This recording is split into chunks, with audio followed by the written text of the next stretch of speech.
Vamos inaugurar o nosso capítulo 3. Então, hoje estamos na 8ª aula aproximadamente, mas eu vou numerar ela como 8. E nós vamos falar de equilíbrio. Equilíbrio em partículas nesse primeiro momento e depois equilíbrio em corpos. Vocês vão perceber que, diferente da última aula, essa vai demorar bastante. Tem muita coisa para ser falada. A nossa abordagem matemática vai ser diferente, então nós vamos ter problemas mais complexos, embora a análise inicial do problema agora ela passa a ser simples. A dificuldade é na resolução. Nós vamos enfrentar muitos sistemas lineares e grande parte deles com funções trigonométricas como incógnitas. Isso vai ser algo complexo. Então não é um capítulo fácil e na contramão do que nós temos feito até agora, que foi um caminho bem devagar para chegar nessa construção. Agora as coisas vão começar a acontecer de forma mais rápida. Então as aulas vão ser assim seguidas uma da outra, porque nós estamos aproximadamente na página 100 do livro. Então faltam 400. E num período aqui de mais ou menos 10 aulas, nós vamos passar essas 400 páginas. Então a intensidade, a velocidade vai mudar nesse momento. Bom, feita essa pequena introdução, nós vamos tratar nesta aula de equilíbrio de partículas em duas dimensões. Numa próxima aula, que é a sequência dessa, nós vamos falar da estrutura das molas, como nós podemos modelar os corpos como molas e as forças associadas a isso. E depois nós terminamos esse capítulo analisando toda essa perspectiva agora em 3 dimensões. Então esse é o nosso objetivo. Então, começando com a parte teórica, como sempre fazemos, nós temos aqui as 3 principais coisas que nós vamos analisar dentro do equilíbrio de uma partícula. Então nós precisamos de um sistema de forças. Nós vamos fazer uma idealização que não é necessariamente a realidade, e para isso nós vamos utilizar uma partícula. Então, olhando na figura, eu tenho diversas forças atuando sobre esse corpo que está delimitado aqui pela superfície. Esse corpo, no caso aqui um corpo bidimensional, ele possui um volume, possui uma área e possui uma massa. Esse corpo vai ser idealizado. Então eu vou considerar coisas muito específicas sobre esse corpo. E nessa idealização eu vou fazer considerações sobre o corpo como uma partícula.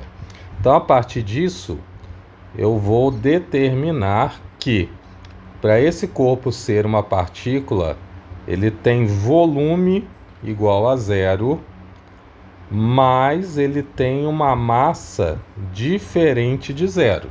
Então essa massa possui um valor qualquer, K. Então a partir disso nós fizemos a principal idealização sobre um corpo em 2 dimensões. Toda vez que as dimensões desse corpo puderem ser desprezíveis, então eu vou transformar ele numa partícula, eliminando todo o seu volume ou toda a sua área e considerando apenas que um ponto. E neste ponto existe massa, que é a massa toda do corpo. Então, se eu tenho um corpo aqui que pesa 90 quilos, quando eu transformar ele em um ponto, esse ponto pesa 90 quilos. Porém, é um ponto e ele não vai ter um volume. Ele vai ser simplesmente uma partícula. E essa é a característica de uma partícula. Ela não tem volume, mas tem massa. E sobre essa partícula vão atuar forças. Forças próprias, como a força do peso do corpo, forças reativas, como as reações em relação ao local no qual ele está, e forças aleatórias, uma força F, uma força P, que vão atuar sobre o corpo, puxando, empurrando, comprimindo, tracionando, ou outras características que nós vamos ver depois. Então, a partir disso, eu tenho um sistema de forças concorrentes. Por isso é importante a gente pensar nesse tipo de força. Para toda essa construção, isso vai nos levar a algo que é o equilíbrio estático.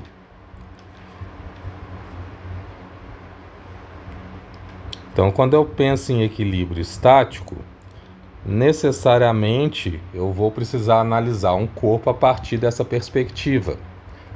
E para isso, nós vamos determinar algumas coisas. Através da primeira lei, e através da segunda, e através da terceira lei de Newton também. Então, quando a gente pensa na primeira, a primeira diz que um corpo tende a ficar parado, se não tiver nenhuma força atuando sobre ele, ou em uma velocidade constante, se também ele já estiver em movimento e nenhuma força atuar sobre ele. Então, a partir disso, o que nós vamos fazer é determinar o somatório de forças. E o somatório dessas forças, que é dado por MA, ele precisa ser igual a zero. O que nós tiramos daqui? Se a massa não é nula, uma possibilidade é que a aceleração seja igual a zero. E aqui, cuidado, tá? Quando eu vou até fazer uma modificação na nomenclatura. Somatório, melhor, não aqui. O somatório das forças, ele é igual à força resultante. Então, quando eu digo que a força resultante é zero, eu não estou dizendo que a massa 1 vezes a aceleração 1 mais a massa... Vamos pôr a massa 1 e massa 2. Então, massa 1 e aceleração 2. Então, tem duas forças diferentes atuando sobre a mesma partícula. Então, eu não estou dizendo que a massa 1 mais a massa 2, que elas têm a aceleração igual a zero. Tá? Não é isso. Na verdade, é exatamente o contrário. A aceleração delas é diferente de zero. Só que o somatório dessas forças vai se anular. Então, quer dizer, a força resultante, que é esse FR que eu escrevi, então a aceleração resultante, ela vai ser igual a zero. Então, é isso aqui que eu estou anulando. Isso é igual a zero. Não o lado esquerdo da equação. Mas, de um modo geral, esse tratamento aqui é teórico, né, que eu estou fazendo com vocês. Mas o que nós vamos usar efetivamente vai ser o lado esquerdo da equação. Então, nós vamos somar forças e vamos igualar isso a zero. Mas é importante que vocês saibam que não são as acelerações individuais que são zero, mas sim a resultante desse somatório de forças. E onde que isso se aplica? Se eu tenho um corpo que ele pesa 100 quilos e eu quero saber o peso dele é massa vezes aceleração. Só que, se você confunde esse conceito, quem é a aceleração? A aceleração é zero, não é da gravidade. Então, isso aqui dá zero, e não é isso. Então, por isso que é importante vocês perceberem a ideia que eu estou trazendo. A segunda coisa é que nós vamos ter equações. E essas equações, elas vão ser sempre em função do somatório das forças igual a zero. Então, eu tenho aqui um somatório de forças igual a zero, e a partir disso eu vou poder escrever algumas equações. A primeira forma de escrever essa equação, como nós estamos em duas dimensões, é que o somatório das forças em x, ou seja, em i, então eu tenho o somatório aqui das componentes escalares dados em i, mais o somatório das componentes escalares dados em j, precisam ser necessariamente igual a zero separadamente. Então, eu posso até escrever aqui o vetor zero, né, que seria, no caso, o vetor 0, 0. A partir disso, eu também posso escrever simplesmente na forma escalar que o somatório das forças vai ser igual a zero, o somatório das forças em y também vai ser igual a zero. Essas três equações representam, ou melhor, as quatro, representam a mesma coisa. Todas elas são iguais, mas cada um em uma perspectiva. Quando nós pensamos agora na partícula, é interessante ver algumas coisas. Então, essa partícula, ela vai representar. Então, ela representa um corpo, ou, no caso aqui, o ou é a mesma coisa, né? Ou uma estrutura. E por que eu digo isso? Porque, de um modo geral, nós vamos ter elementos estruturais que nós vamos representar. E outras abordagens, né, elas representam outros tipos de corpos. Então, corpos e estruturas é uma boa nomenclatura. E essa partícula, ela também pode representar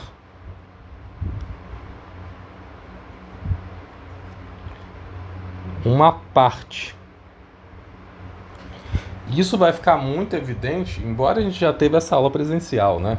Mas isso fica evidente quando eu tenho um sistema de elementos estruturais e eu escolho um ponto.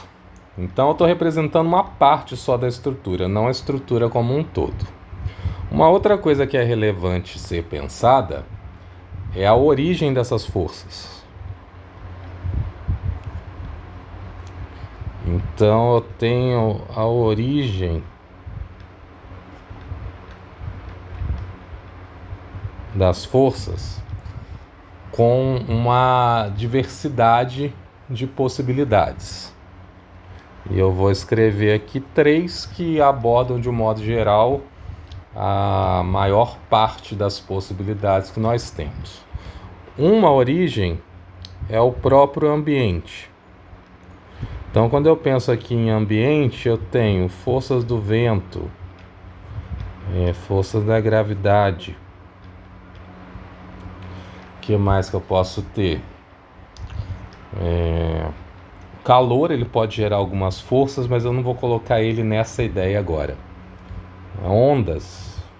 Ondas também, quando eu tenho estruturas próximas ao mar, e eu tenho outras coisas, né? Então vamos pensar por enquanto só nessas. E eu também tenho outra origem que é a própria estrutura. Então a minha estrutura pode originar alguns tipos de força. E essas forças podem vir de ligações, também pode vir através da sustentação, que um bom exemplo disso aqui seriam os cabos, e outras coisas que nós vamos ver ao longo desta e outras aulas. E uma terceira possibilidade de origem das forças vem da reação de apoio.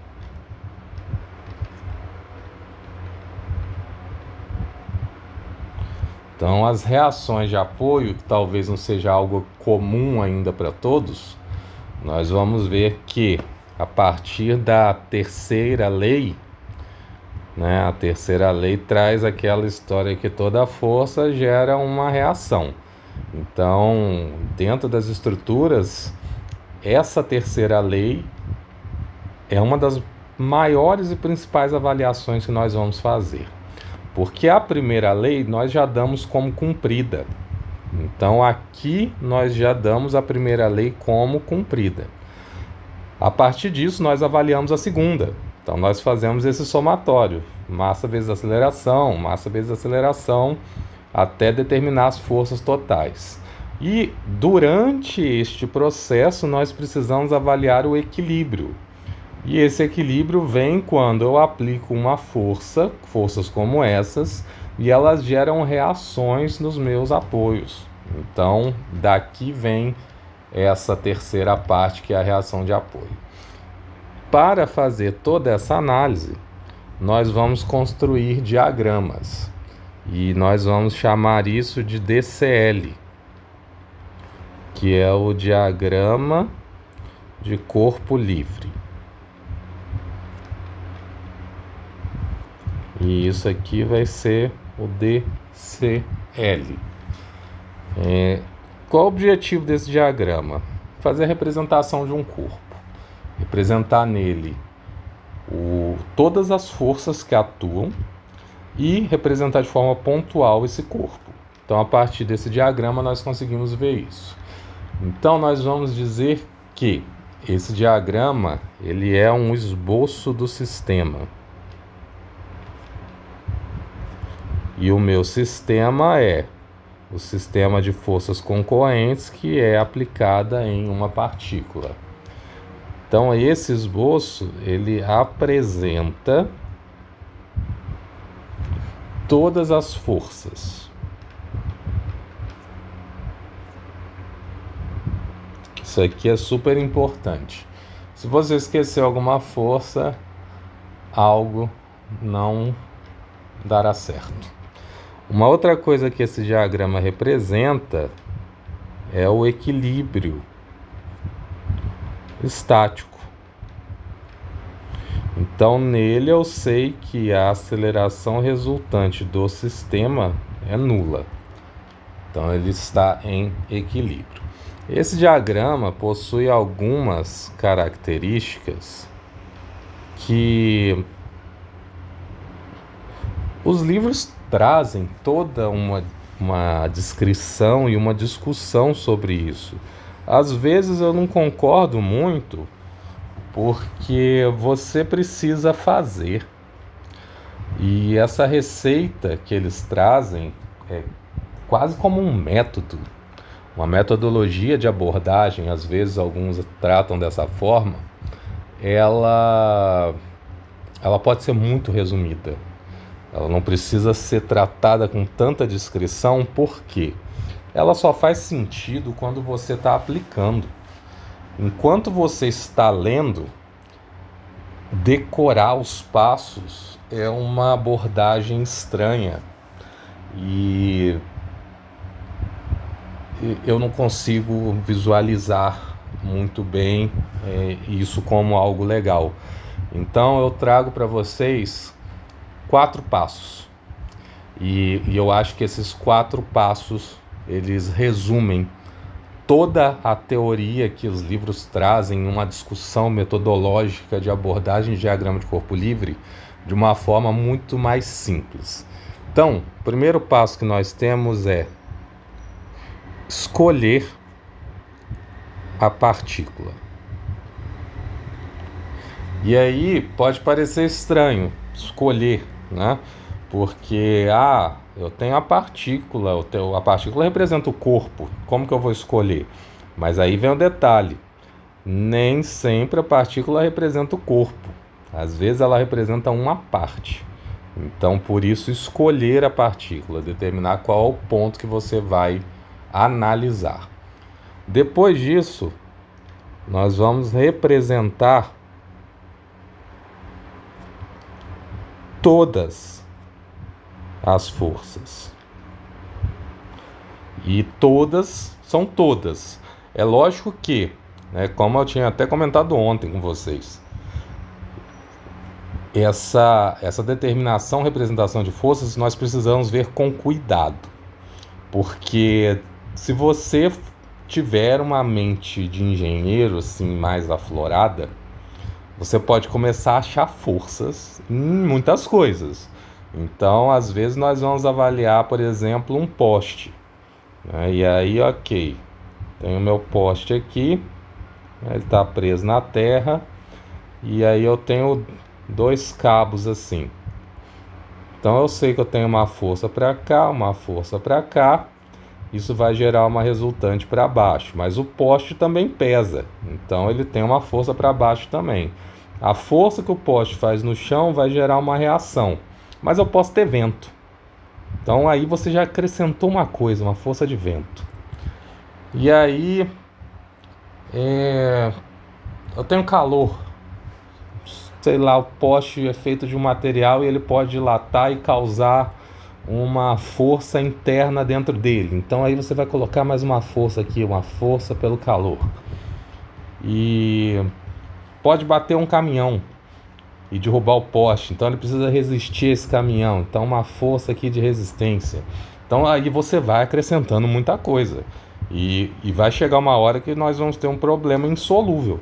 Porque vai ter tanta coisa, tantas variáveis não determinadas, que a situação vai ficar muito complexa. Então, por que eu estou fazendo esse comentário? Cuidado. Às vezes a realidade assim mais aflorada não é o caminho, tá? Porque voltando aqui é importante essa palavrinha. Idealização não é o real, ok? Então é uma ideia aproximada. Então você não vai pegar todo o mundo racional das suas ideias e colocar como forças, porque senão você vai criar um grande problema. Então a terceira coisa que nós fazemos, que na verdade é junto com a segunda, né? Que é a representação do sistema. Então talvez ficaria até estranho colocar isso, mas em algumas situações nós temos outras partes. Então, quando eu falo representar o sistema, é considerar essas outras partes. E por fim, mas não menos importante, determinar os ângulos. Ou representar quando eles já estão determinados. Não podemos esquecer dos ângulos. Eles são fundamentais para resolver a maior parte das coisas. Visto isso, nós vamos começar a aplicar em problemas simples. Então, esqueçam isso aqui e se concentrem nessa imagem. Isso aqui é uma análise de uma pessoa que ela está sobre um suporte, deslizando em um terreno inclinado, e o terreno tem uma inclinação de 20 graus que está dada aqui embaixo. Ele segura numa corda ou um cabo, e esse cabo faz uma inclinação de 15 graus com a horizontal. Então observem que eu tenho aqui um terreno inclinado e um cabo inclinado, e essa pessoa que segura o cabo. Então eu posso separar esse sistema em alguns pontos. Eu posso analisar ele pela perspectiva da corda aqui na frente, da corda aqui atrás, da pessoa e do chão. A melhor opção é aquela que engloba todas as forças. Se eu pegar a corda, eu não sei forças que estão no chão. Se eu pegar o chão, eu não consigo avaliar forças que estão na corda. Então, se eu pegar a pessoa, que ela inclusive tem uma força, que é a força-peso, ela é a melhor parte do sistema. Então eu vou pegar essa pessoa e vou analisar quais são as forças que atuam sobre ela.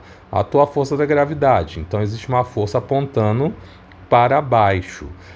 E existe também uma reação. Então o seu apoio no chão causa uma reação. Então essa é a primeira análise que nós vamos fazer. É interessante perceber o seguinte: essa pessoa vai gerar uma reação.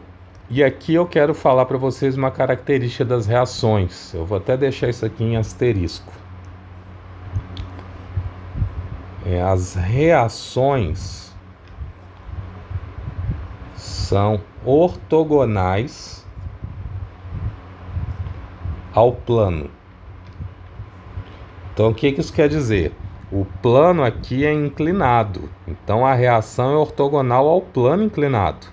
Então a reação é assim. Já as forças, não. As forças peso, no caso, tá? Então, eu vou colocar aqui também.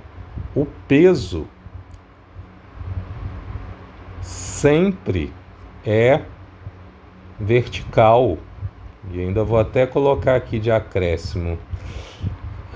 Não vou colocar isso não, porque às vezes o eixo muda, né? Eu ia dizer que o peso sempre atua na forma menos K. Mas, por exemplo, aqui é um sistema XY, então ele não atua em menos K, ele atua em menos J. Então nem sempre a gente vai poder falar isso. Mas enfim, essas duas características aqui são importantes porque para você não virar o peso da pessoa em função do plano, Tá? O peso não vai estar virado, o peso vai estar na vertical normalmente.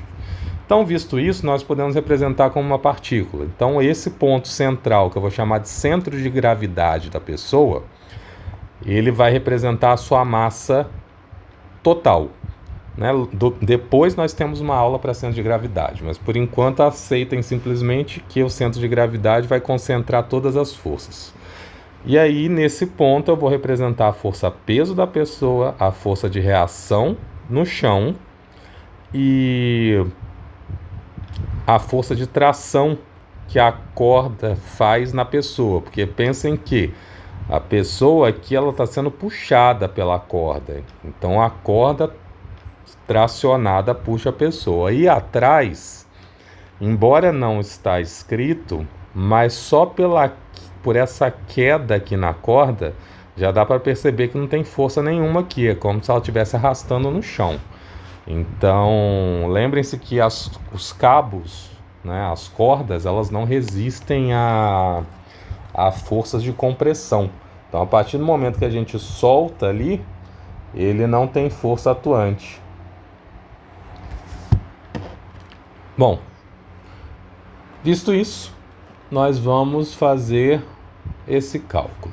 Então, nesse pequeno exemplo, é dado que a massa dessa pessoa é de 68,3 quilos. Com isso, eu consigo calcular o peso dela, inclusive o peso vetorial, que vai ser essa massa vezes a aceleração da gravidade, que vai dar aproximadamente 670 em J. Então, agora eu tenho as forças que atuam nesse sistema. Observem que eu posso escrever ainda as outras forças, que são as forças R e a força R e a força T. Então, eu tenho aqui, ó, essa força T, ela faz 15 graus aqui, oposto pelo vértice, então eu posso colocar esse 15 graus aqui embaixo também, ó. Então, aqui tem 15 graus. No chão, eu tenho 20 graus aqui. Se a reação deveria estar de forma vertical e ela rotacionou por causa da rotação do plano, então essa força também tem 20 graus, da mesma forma que o plano tem. A partir disso, eu consigo escrever que a força de tração T, ela vai ser dada por T vezes cosseno de 15 em I, mais seno de 15 em J. E a força de reação R vai ser dada pela reação R vezes o menos seno de 20 em I, mais o cosseno de 20 em J. E com isso, então, nós temos as 4 forças. Todas elas estão representadas aqui. Percebam que eu estou representando isso tudo no eixo XY, né? E eu poderia também representar isso no eixo rotacionado, mas aí a gente vai ver isso depois. Então, o que nós fazemos agora? Somatório de forças igual a 0. E a partir disso eu vou reescrever todas essas forças nessa forma. Então eu tenho, ó, T cosseno de 15 é I. T seno de 15 é J. Mais, ou melhor, menos, R seno de 20 é I. R cosseno de 20 é J. 670 está em... Vou só fazer um acréscimo aqui que eu estou fazendo, mas eu não coloquei um detalhe, né? Vou colocar do lado de fora.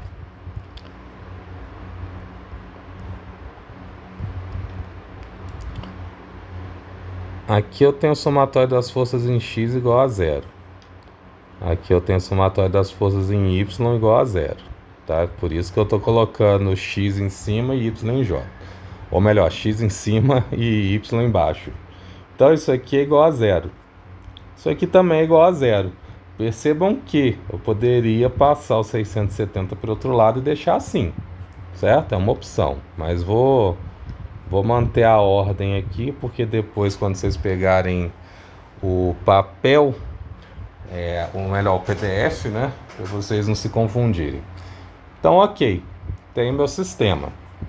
Aí, a partir disso, eu vou copiar esse sistema exatamente para fazer o que eu acabei de falar, que é trocar esse posicionamento aqui, para ficar melhor. Então agora eu passei 670 para o outro lado. Para resolver um sistema desse é simples, na verdade, é muito simples. Porque eu tenho aqui as duas incógnitas certinho, uma em cima da outra. E observem que se seno de 20 fosse igual a cosseno de 20, era só somar os dois sistemas e eu ia eliminar a incógnita R. Então é isso que a gente vai fazer, mas com uma jogada técnica aqui, que vai ser multiplicar em cima por cosseno de 20, multiplicar embaixo por seno de 20. Quando eu faço isso, o que vai acontecer com R? Eu vou ter R menos R seno de 20 cosseno de 20 mais o R de baixo cosseno de 20 vezes seno de 20 que eu estou multiplicando. Isso aqui dá zero. Então, é por isso que eu estou fazendo essa multiplicação. Vou deixar ali, já que eu comecei. E aí eu vou ter, na sequência, T cosseno de 15 vezes cosseno de 20 mais T seno de 15 vezes seno de 20 mais igual, né, a 670 vezes seno de 20. Então eu multipliquei tudo que estava em cima por cosseno de 20, tudo que estava embaixo por seno de 20, somei as duas equações. Então os R se anulam e o resto sobra. Nessa sobra é só somar. Então basicamente eu vou somar aqui, ó, cosseno de 15, cosseno de 20, mais seno de 15, seno de 20, porque os t's são iguais. Então é só somar os outros que são números, simplesmente. Então isso vai gerar t igual a 670 vezes seno de 20, dividido por essa soma aqui, que eu vou colocar um laranja aqui embaixo. Então, ó, esse mais esse. E aí, somando isso, eu vou ter cosseno de 15, cosseno de 20, mais seno de 15, seno de 20. E agora é só substituir os números e fazer a conta. Então, fazendo essa conta aqui, eu tenho que T é igual a 230 newtons. Depois disso, eu vou pegar esse resultado e vou substituir em qualquer uma das equações de cima. A mais fácil de fazer isso é a primeira, porque eu tenho ali T cosseno de 15. Vou pegar ela aqui, ó. Então é mais fácil substituir nessa agora, porque aí eu vou substituir aqui, ó, por 230. Então eu passo R seno de 20 para o outro lado, passo seno de 20 dividindo e vou ter o resultado de R. Então a partir disso eu sei que R vai ser igual a 230 cosseno de 15 dividido por seno de 20. Então isso vai dar 650 newtons. Se você pegar o resultado de R, pegar o resultado de T e substituir nas equações, você precisa obter zero. Se isso não acontecer, algo não está ok. E é muito fácil fazer isso, ó, 230 vezes cosseno de 15 menos 650 seno de 20. Isso vai dar menos 0,15. Não é um zero exato, mas por aproximações, ok? Não é 230 certinho o resultado, tem algumas coisas ali. Então dá para considerar que é zero. Então tá tudo ok. Então essa foi uma forma de realizar essa análise. Existem outras. Na verdade, existem muitas outras. E é legal a gente ver cada uma dessas perspectivas, pelo menos no começo. Aqui nós fizemos uma análise primeiro vetorial e depois transformamos ela em escalar. Agora aqui eu trago a imagem de novo, mas para fazer outra análise. Então agora nós vamos modificar o eixo.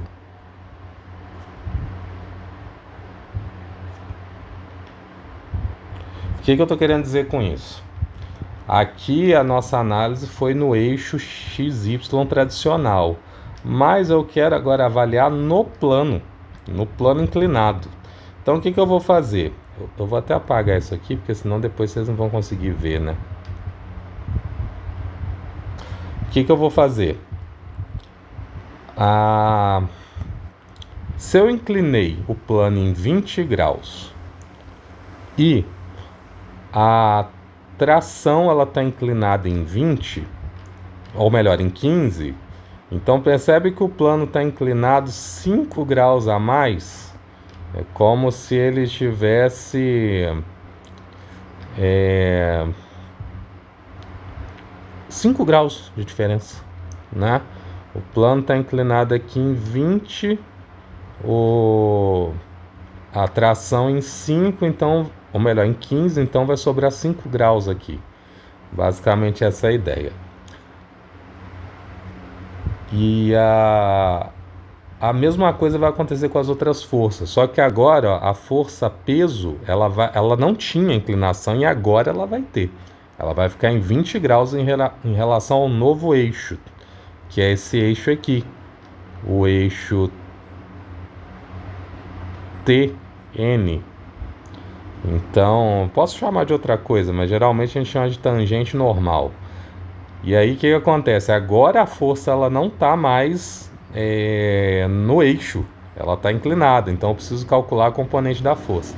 E a minha força R, que estava inclinada, deixa de estar inclinada, porque agora ela está no próprio eixo N. Mas a força T, ela vai fazer aqui 5 graus com a minha horizontal. Aí isso tudo que eu estou falando está dado no próximo desenho, só que eu quero primeiro mostrar para vocês entenderem, para não ver o desenho aqui de cara já calculado e ficar sem saber de onde saiu. Então percebam que a minha força passou a ter inclinação por causa do novo eixo TN, 5 graus em relação à tração, e agora eu tenho aqui um novo sistema de forças. Continuam tendo os mesmos valores, mas agora eu vou criar novos vetores. Então observem que o meu primeiro vetor, que é o vetor força-peso, ele continua sendo 670, só que agora ele não está mais em J. Então eu tenho 670 vezes o seno para dar a horizontal e vezes o cosseno para dar a vertical. Então,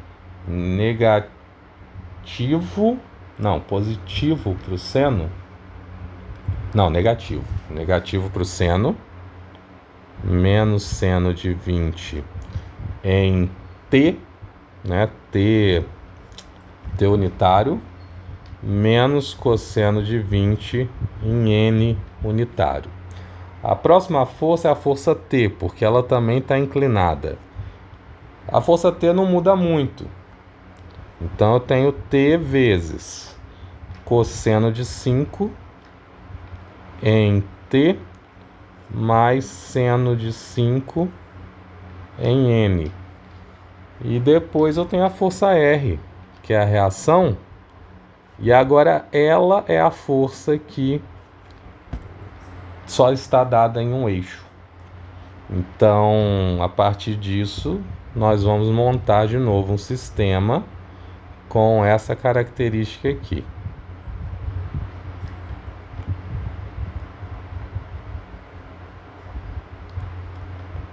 Então, observem o que nós vamos fazer. Só que agora, em vez de x e y, eu vou chamar isso aqui de t e esse aqui de n. E a partir disso, nós vamos somar. Então, no meu t, que é o tangente, eu tenho menos 670 seno de 20, mais t cosseno de 5, e acabou. Se vocês observarem, eu só tenho uma incógnita. Eu já consigo resolver essa equação. No segundo, eu vou ter menos 670 vezes o cosseno de 20, mais t seno de 5, mais r igual a 0. Com isso, então, o que nós temos? Da primeira equação, se eu passar os 670 para o outro lado, então eu vou ter 670 seno de 20. E aí depois dividir pelo cosseno de 5, eu já tenho o resultado. Então, da primeira equação, eu tenho o valor de t. E o valor de t é 250 newtons. Se a gente voltar aqui, ou melhor, 230. E aí, se você voltar aqui em cima, ó, era 230 também. Agora, substituindo os 230 aqui embaixo, no t, eu vou marcar de azul, então esse t vai ser igual a 230. E aí, se substituir ele, eu vou fazer 230 vezes seno de 5, e depois eu vou subtrair 670 vezes o cosseno de 20. E isso daí vai dar 609. Não vai dar os 650 certinho. Ou talvez na outra eu que não fiz a conta certa, né? Tem essa possibilidade também. Então daqui a gente obtém que o R vai ser igual a 609,5. 610 praticamente. Vamos aproveitar e refazer a outra conta ali, ó. 230 vezes 600 vezes cosseno de 15 dividido por seno de 20. Então a gente vê uma pequena diferença aqui, fazendo esse cálculo dessa forma. Percebam então que nós vamos ter uma pequena mudança no valor. Não chega a ser tão expressivo ainda, mas já é uma mudança, né, no valor do que nós achamos. Então, com isso que nós vemos, existe uma modificação discreta nos valores, né? Nós não vamos obter exatamente a mesma coisa, mas não tem problema. Essa é a nossa segunda abordagem. E existe uma terceira que envolve, vou até marcar numericamente isso aqui. Essa é a primeira forma de fazer. Essa é a segunda. Isso aqui a gente pode chamar de forma tradicional, tá? A primeira. A segunda foi modificando o eixo. Já não é exatamente tradicional, mas é fácil de fazer. E a terceira é através da matriz de transformação.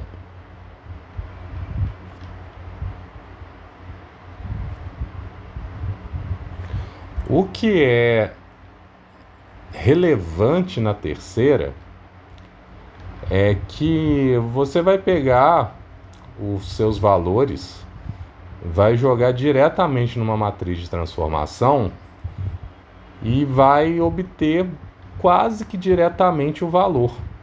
Então isso é que é o legal dela, porque você vai obter o valor na direção já transformada. E aí, se vocês lembrarem, o que era a matriz de transformação? Ou melhor, se vocês não lembram, né? Ela é o cosseno seno menos seno cosseno. Então eu vou multiplicar isso pelas forças, né? No caso aqui, uma força em x e uma força em y. O resultado dessa matriz de transformação vai me dar um valor para Ft e um valor para Fn. Então, um valor para o eixo normal e um valor para o eixo tangente ao novo plano, ou seja, o plano inclinado. Então, observe que eu tenho aqui uma matriz 4 por...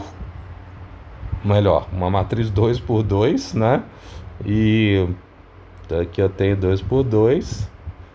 E aqui eu tenho uma 2 por 1. Então, o resultado vai ser 2 por 1. Então, eu vou obter duas linhas, uma coluna, que é exatamente essa que está aqui. 2 por 1. Então, tá tudo ok. E aí, vamos fazer isso. Só que agora vai dar um pouquinho de trabalho, porque quem é a força X? A força X é essa força aqui que nós calculamos aqui em cima. Eu vou até aproveitar para ganhar tempo, eu vou resgatar ela. Então, essa é a força que atua em X. Então, vamos levá-la lá para baixo. Então, essa força aqui, nós vamos calcular a força em T, né?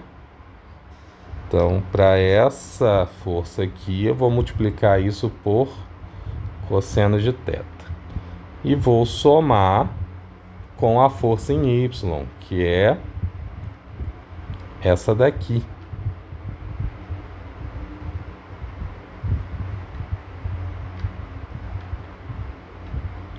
E essa força que eu vou somar, eu vou multiplicar por seno de θ. Então, isso aqui é a matriz de transformação. De qualquer modo, não elimina o primeiro passo. Então, fazendo isso, que nós vamos obter t cosseno de 15 vezes cosseno de θ, mas aí quem é θ? Θ é a inclinação, é a inclinação do plano, ou seja, 20 graus. Então, tem aqui cosseno de 20 menos R seno de 20 cosseno de 20. Depois mais T seno de 15 vezes o seno de θ, que é seno de 20, mais R cosseno de 20 vezes seno de 20, menos 670 vezes o seno de 20.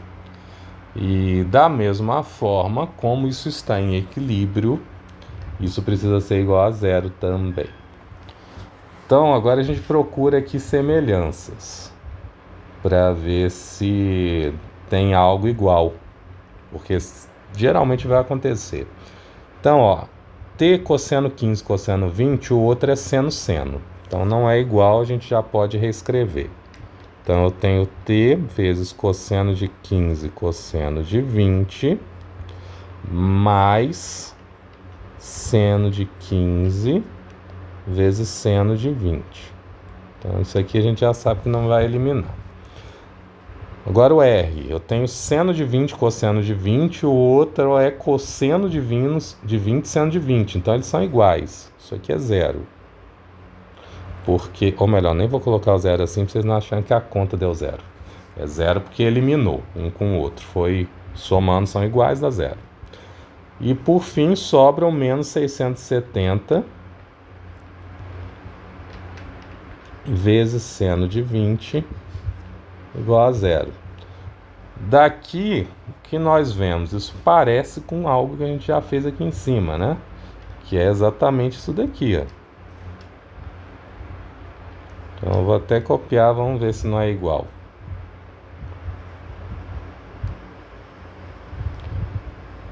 Então o que eu tenho aqui? Cosseno de 15, cosseno de 20, mais seno de 15, seno de 20. E isso somando vai dar a minha divisão. Em cima, 670 vezes seno de 20. Então cheguei no mesmo resultado. Na verdade, cheguei necessariamente na mesma equação. É um processo talvez mais trabalhoso, só que em algumas situações pode ser mais útil, né? É porque na verdade, para eu chegar nisso daqui, eu precisei fazer aqui o sistema, né? Eu tive que resolver o sistema. Então, tem essa utilidade nesse caso. Eu já não tive que resolver o sistema. Eu cheguei nessa resposta direto. Então, nós temos esse ganho. Para a segunda, que é o f normal, nós vamos fazer o mesmo processo. Eu vou até copiar isso daqui, que vai ser a mesma coisa, com um diferencial. Em vez de cosseno, eu tenho menos seno.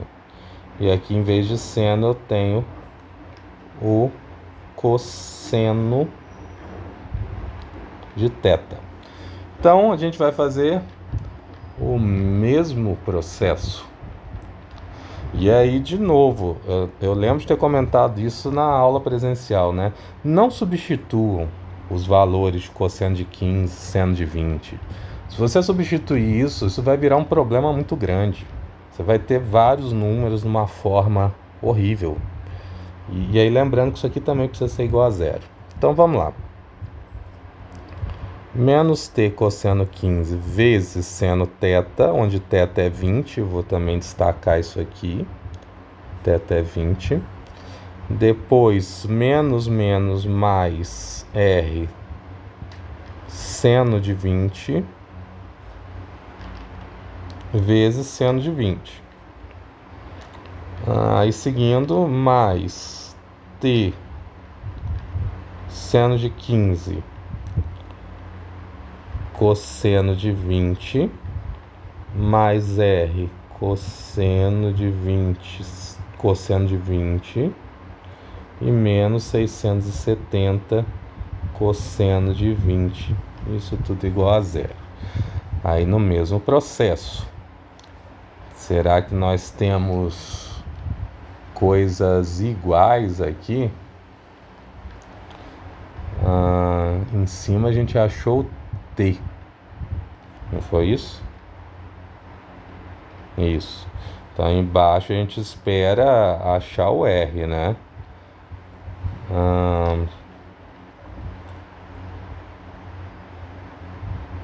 A gente espera, né? Mas pelo jeito não vai ser tão imediato. Então, vamos lá. Eu tenho cosseno de 15, seno de 20, seno de 15, cosseno de 20. Então, isso não é igual. Então, eu vou ter aqui seno de 15. Eu vou trocar a ordem por causa do sinal.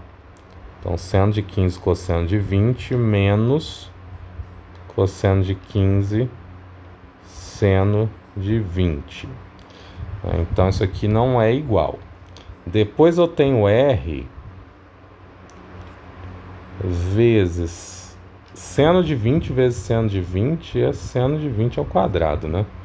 Cosseno de 20 mais cosseno de 20 também deve ser cosseno de 20 ao quadrado. Depois, menos 670 vezes o cosseno de 20 igual a zero. Por que eu coloquei isso aqui ao quadrado? Porque isso aqui é uma propriedade trigonométrica. Então, isso aqui é igual a 1. A partir disso, eu já tenho o valor de r. Ou melhor, eu tenho só o r, né, isolado, não o valor de r. O t nós já achamos. Então nós já sabemos o valor de t, é 230. A partir disso eu tenho R. Se eu passar esse membro aqui para o outro lado, ele vai ficar positivo. Então 670 vezes cosseno de 20. E dividindo agora por tudo isso, com o diferencial que eu vou substituir o t por 230.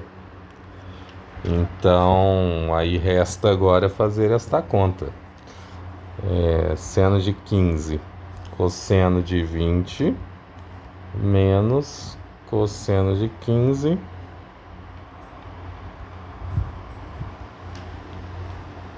seno de 20.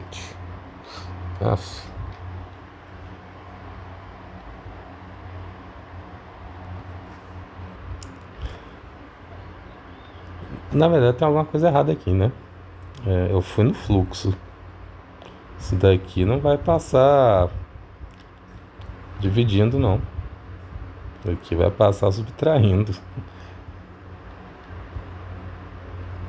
Eu vou passar o menos 670 para o outro lado, com sinal positivo, e esse aqui com sinal negativo.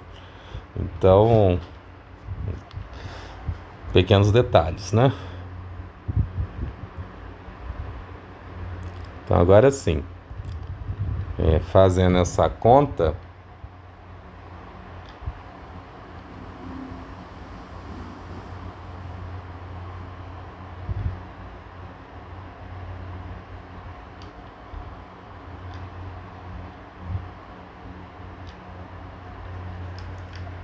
nós vamos ter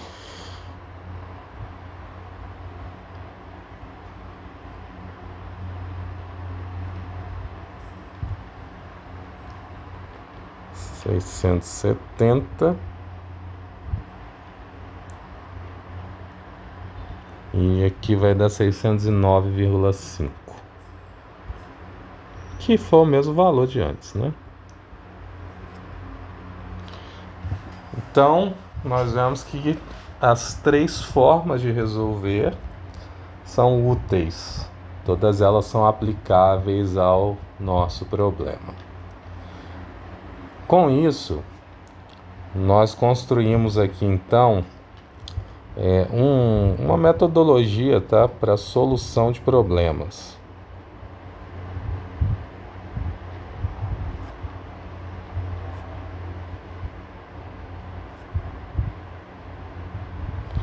Que vai ser basicamente uma ampliação daquela ideia inicial que nós tivemos ali sobre os DCLs.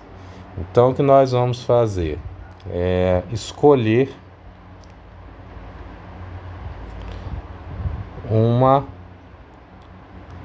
abordagem. Por que eu estou falando isso? Porque vocês viram que existiram aqui, pelo menos que passou na minha cabeça, 3 formas para fazer isso. Então, quer dizer que nós temos possibilidades. E é isso aqui a gente vai chamar de estratégia. Isso é a primeira coisa que você precisa definir.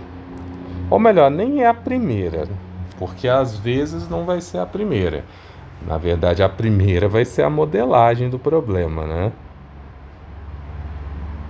Isso aqui é a primeira coisa que nós vamos fazer, porque aqui você vai avaliar o diagrama de corpo livre, a geometria do problema, as forças já estão ali no diagrama, né? Mas enfim, a gente vai avaliar coisas aqui. E a escolha da abordagem, ela vem da leitura. Então, a partir da leitura, aproximadamente você vai saber o que fazer. Então, esses dois acabam sendo um passo único. Depois nós vamos fazer cálculos. Parte super interessante, em alguns casos. E após esses cálculos, nós vamos fazer uma análise, porque você precisa saber o que você obteve aqui. Nesse primeiro caso não é muito relevante, mas em outros vão ser. Então, depois disso, nós temos os cabos e as barras. Então, aqui eu trouxe um exemplo de cabo e barra. Nós não vamos resolver ele agora, porque eu creio que em algum momento aqui depois isso vai acontecer.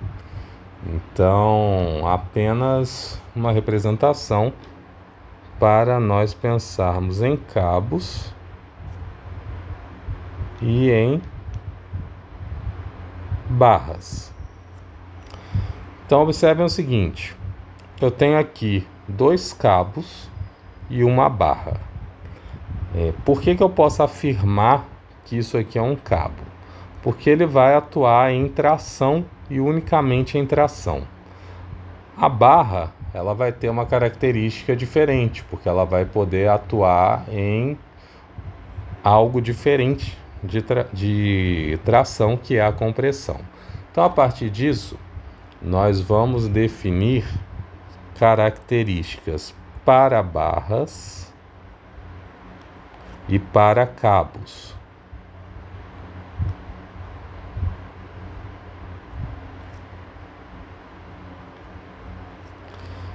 As barras vão atuar, atuam,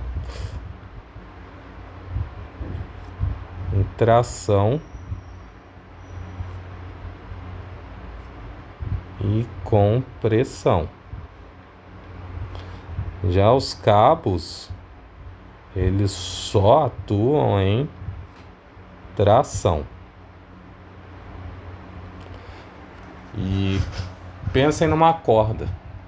Se você comprimir uma corda, ela se desfaz, porque ela só suporta a tração. Se você puxar a corda, pode até ser que ela arrebente, mas ela vai estar resistindo à força que você vai imprimir na corda. Mas quando você comprime, como se você enrolasse a corda, ela não resiste, ela se desfaz. Então essa é a visualização de que esse tipo de elemento só suporta tração. Quando nós olhamos para esses desenhos aqui, é válido eu dizer algumas coisas. Então observem aqui no primeiro, que eu tenho os 2 cabos, um balde pendurado e uma barra. O cabo está apoiado no ponto B, a barra está apoiada no ponto C, e o ponto A simplesmente é a ligação entre as duas estruturas, os 2 elementos estruturais. Quando eu analiso o ponto D, que é o ponto que tem o meu peso, foi descrito que esse peso é de 100 newtons. Então o balde pesa 100 newtons. E qual é a direção do peso do balde? É sempre para baixo. Como o ponto D precisa estar em equilíbrio estático, a única possibilidade do cabo é atuar com uma força para cima. Então o cabo puxa o balde para cima. A partir disso a gente pode escrever que o somatório das forças em Y nessa situação é FAD menos 100, igual a 0. Então FAD igual a 100. E por intuição todo mundo sabe qual que é a força que atua no cabo. É a força do peso, a força do balde. Se o balde pesa 100 kg, a força no cabo vai ser de 100 kg força. Se o balde pesa 1000 kg, a força no cabo vai ser 1000 kg força. E aí a gente pode transformar em Newton. Agora, quando a gente vai para o ponto A, outras forças atuam no ponto A. Para manter o ponto A em equilíbrio estático, eu vou ter uma força na barra, que é a força de compressão, uma força no cabo, puxando o ponto A para cima, porque observem que esse peso puxa a barra para baixo.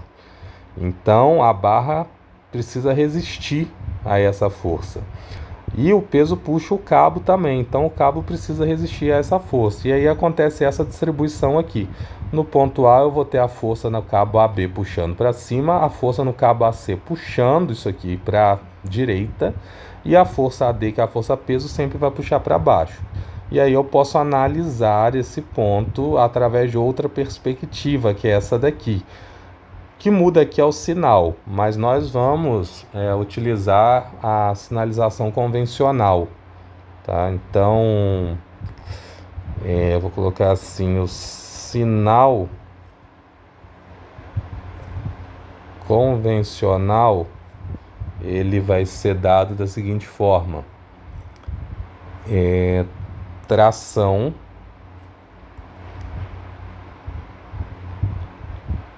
vai ser positiva. Compressão vai ser negativo. Então nós vamos seguir essa convenção. E uma outra coisa que é possível fazer é analisar as forças nos elementos estruturais. Então observem que aqui eu estou analisando a força na barra. Então a barra ela é puxada, né? Existe uma força puxando ela para cima do mesmo jeito que existe uma força puxando ela para baixo. E a mesma coisa acontece no cabo. Só que no cabo, na verdade, o que vai representar ele são forças apontando para dentro, que são essas aqui. E ele é um elemento que vai estar sob compressão. Então, existe esse ponto diferencial. Então, essas são as características dos nossos elementos estruturais. Existe mais um elemento estrutural, que na verdade é um elemento de modificação, que são as polias. Então, as polias também vão ser elementos que vão atuar nos nossos sistemas. E eu vou colocar uma definição dela aqui, que é importante. A polia ela vai ser considerada um dispositivo de mudança. Então, é um dispositivo de mudança da orientação da força.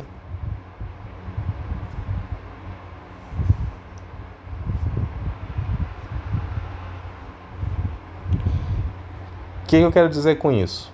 Observem que a força T1 aponta para baixo. Depois que ela passa pela polia, ela não aponta mais para baixo, mas ela faz um ângulo com a vertical. Então é isso que uma polia faz. Ela modifica a direção de uma força. Essa polia ela vai ser utilizada em associação com cabos. Então ela é utilizada com cabos ou associada a cabos. E ela vai ser uma polia ideal. E aí, como eu comentei com vocês ontem, o que é esse ideal? Pensem que esse elemento ele pesa, o cabo pesa, a polia pode ser deslocada, então eu tenho um atrito ali entre o cabo e a polia, se não estiver bem lubrificado. Eu acho que um exemplo bom disso aqui, todo mundo deve ir na academia ou já foi um dia. Vocês sabem que todos esses elementos de máquinas de academia, eles são sistemas de polia. E aí quando você vai naquela academia ruim, o que acontece? Não tem atrito no cabo. E aí você vai fazer algum exercício, você não consegue puxar um peso mínimo, porque o atrito é tão grande que não é possível puxar. Então por isso que a polia precisa ser ideal. Tem uma criança dormindo, sonhando aqui. Acordou. Então vamos lá.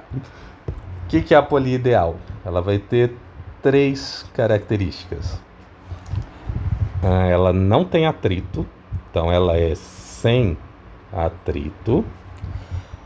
O cabo, vocês lembram que eu falei que o cabo pode pesar? Então o nosso cabo possui massa desprezível. E aí eu vou escrever de uma forma mais simples. Possui massa igual a 0. E o desprezível é 0 mesmo. Porque se o cabo pesar, e o cabo pesa, tá? Percebam que o cabo pesa. Se vocês analisarem as pontes que possuem sistemas de sustentação a partir de cabos, olha o peso daquilo. É surreal. Então o cabo pesa sim. Mas para essas análises iniciais, a gente pode desconsiderar o peso. Não tem problema nenhum. E uma outra coisa é que a força é invariável.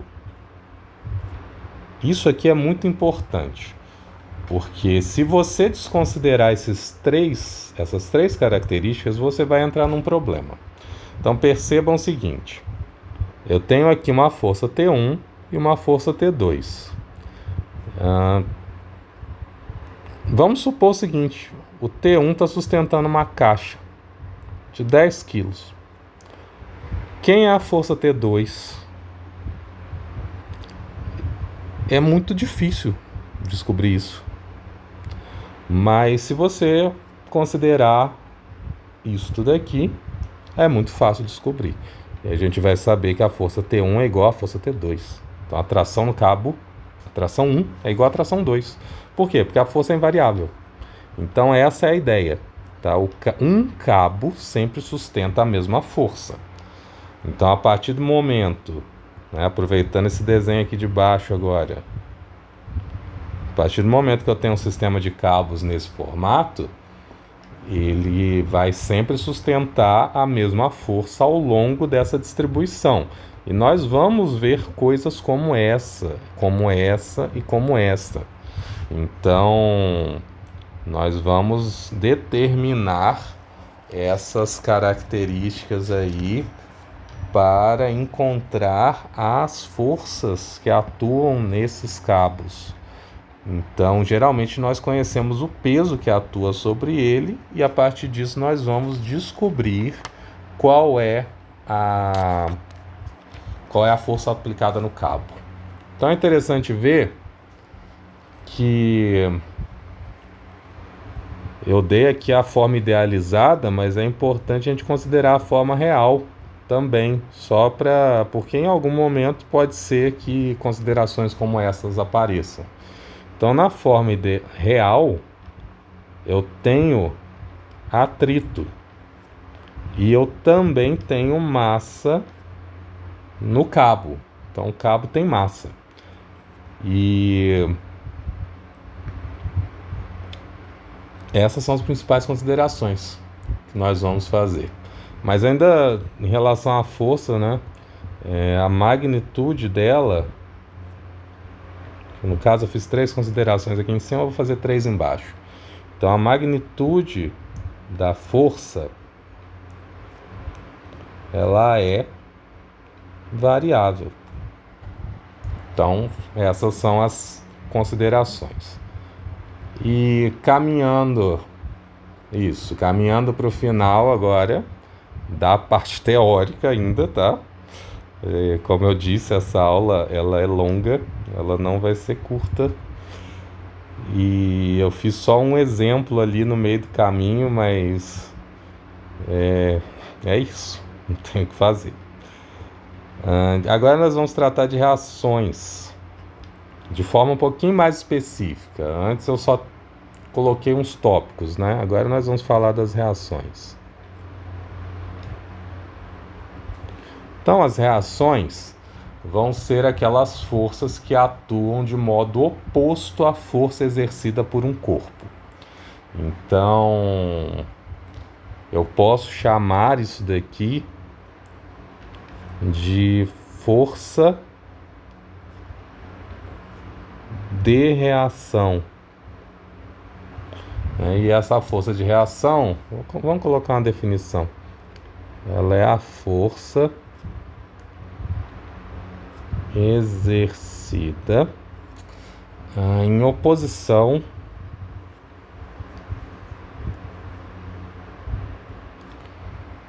à força de um corpo.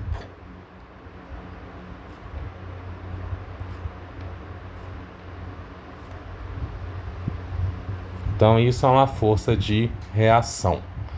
O que acontece com ela? Quais são as suas características? Ela tem a mesma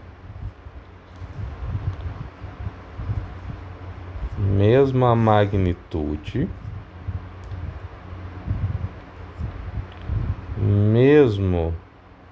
mesma direção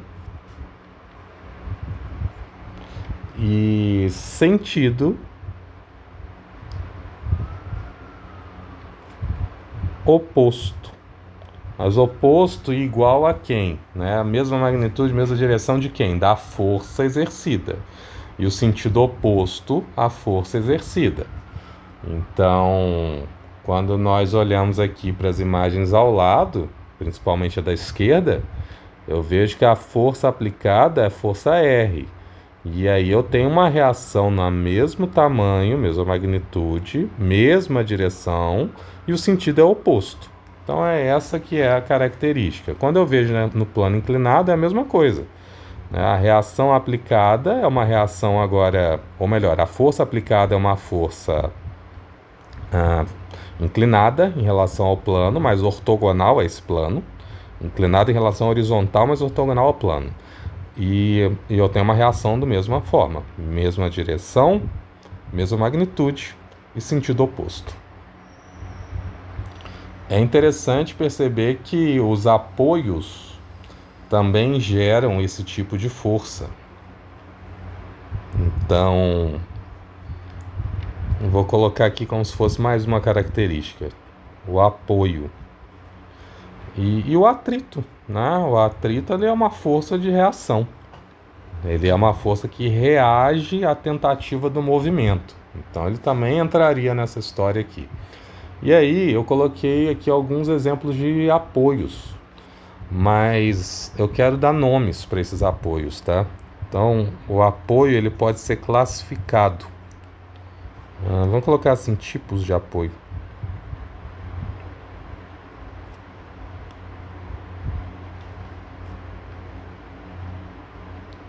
E aqui já entra mais no mundo das estruturas, né? Eu tenho 3 tipos de apoio e existem várias nomenclaturas. E aí por isso eu vou colocar a nomenclatura mais usual, que é primeiro gênero, segundo gênero e terceiro gênero. Então essa nomenclatura fica mais fácil. Um outro nome que eles podem ter é móvel, que também é comum, fixo e o engaste. Então essas são as nomenclaturas comuns que nós podemos encontrar. Agora o que significa cada uma? Um apoio móvel, ele só resiste, ele só gera uma reação ortogonal.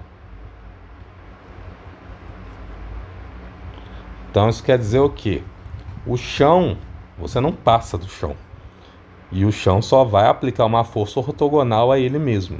Mas você pode deslizar pelo chão, contanto que a força de atrito não seja suficiente. E aí eu tenho esses exemplos aqui de cima. Tá vendo que aqui eu tenho uma bolinha? Ela pode deslizar pelo chão, né? Ela pode deslizar à vontade, mas ela não passa do chão, ela não entra no chão. Então esse tipo de suporte, né, que são no Brasil a gente vai chamar de apoios, eles são apoios de primeiro gênero, sempre que eu posso deslizar através da minha estrutura. Nesse caso aqui de baixo eu tenho a mesma situação. Eu posso aqui deslizar essa bolinha através desse plano e sem problema nenhum isso pode acontecer. Às vezes esse tipo de colar aqui também ele pode deslizar, né? Então isso também seria a mesma situação. Ele só não vai poder se mover em torno do eixo Y. Então esses são apoios de primeiro gênero. São os apoios móveis. Quando eu tenho um apoio fixo, eu tenho reações agora. Eu tenho uma reação ortogonal, se mantém, mas eu também tenho uma paralela à superfície na qual o apoio se encontra, que seria esse primeiro exemplo.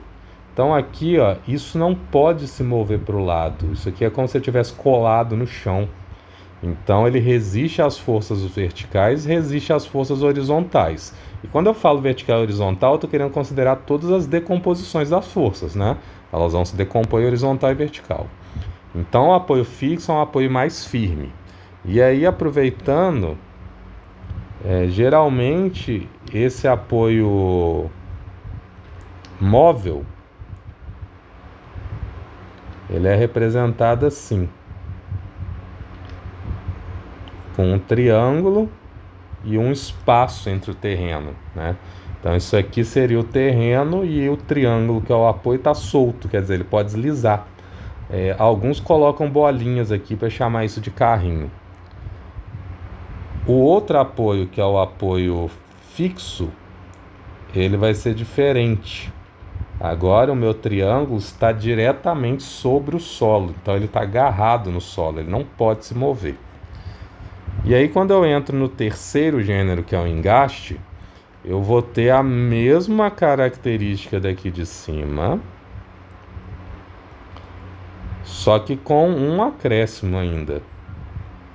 Então eu vou ter reações ortogonal, paralela e rotacional, né? E aí esse rotacional eu vou chamar assim de M, de momento ou de torque. Então agora a minha representação geralmente vai ser algo desse tipo. Então é como se eu tivesse aqui uma barra presa e essa barra é como se ela entrasse aqui. Então ela não pode se mover nem na direção do eixo dela, ela não consegue mover. Ela não consegue mover ortogonal a essa direção e ela não consegue rotacionar. Então essa é a ideia. Quando eu tenho o apoio de terceiro gênero, aí aqui não tem nenhum representado. E por que eu estou dando foco nisso? Porque cada um desses apoios vai gerar, na verdade, uma reação, né? E isso aqui são as reações. Ó. Se ele não resiste ao movimento horizontal, ele resiste só ao vertical, então tem uma reação vertical. Se ele resiste aos movimentos, então tem uma reação vertical e horizontal. E se ele resiste a tudo, até o giro, então ele também não pode girar. E aí é o que vem representado aqui, ó. Observem que no primeiro eu tenho aqui uma reação tanto horizontal quanto vertical. E aqui nos segundos eu tenho reações verticais. Então, essa é a ideia, ok? Essa, na verdade, é uma interpretação da terceira lei. Toda a força vai gerar uma reação. Mas no caso das estruturas, essas reações são avaliadas, porque é uma reação que impede o movimento da estrutura. Então a reação contribui para o equilíbrio dela. Ok, então esta é a nossa parte teórica apenas. Na sequência, eu já vou até mostrar um pedacinho que nós vamos fazer. Eu vou começar resolvendo os exemplos resolvidos que o livro traz, com mais detalhes, porque se vocês leram, né, o nosso coleguinha Plecha, ele é muito legal, porque nas resoluções dele, no meio da resolução, ele fala, olha, dá muito trabalho resolver isso aqui. Joga no sistema e resolve. Se vira, resumindo. Então, por isso que eu vou resolver esses exemplos dele. E aí depois de resolver aqueles exemplos, de várias formas inclusive, tá? Porque tem alguns aqui que vão dar muito trabalho, nós vamos fazer alguns problemas desse capítulo que estão... Deixa eu ver a página aqui. Então, na página 125 até a página 131. E aí... Isso está separado em duas vertentes, tá? A vertente do equilíbrio apenas, que são esses primeiros aqui que nós vamos fazer. E até aqui, né? Até esse. Depois a vertente das polias, que também vão ser uma vertente de equilíbrio, mas agora eu tenho a mudança na direção da aplicação da força. Então estão vendo que são muitos, né? É uma quantidade assim, interessante de coisas. Creio que ainda vamos ter mais uns 3 vídeos só para essa aula. Estudem, porque as coisas estão intensificando. Então, na sequência, eu faço a resolução desses problemas que eu selecionei.